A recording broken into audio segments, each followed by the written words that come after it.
Election officers sa Comelec Lapu-Lapu City may pahinumdum sa mga aspirant sa barangay ug isko elections nga wa pa magsugod ang campaign period.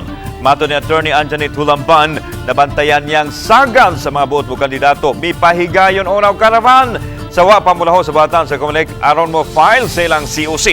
Gidiliusab ang pagpangampanya pinagi sa social media. Nabantayan hinoon sa RTV Balita Misdak nga gibangtangtang ng mga posters o gubang mga campaign material sa mga barangay ug iski aspirants.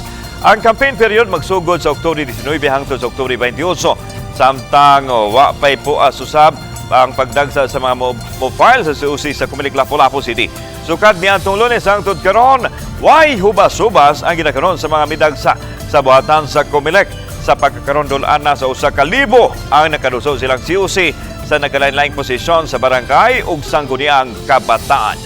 Dili pa man panahon nga mag-post mo or magbutang sa inyong campaign material, then palihog lang tangtanga o kanang iyong social media ayaw sa ipadayon i-delete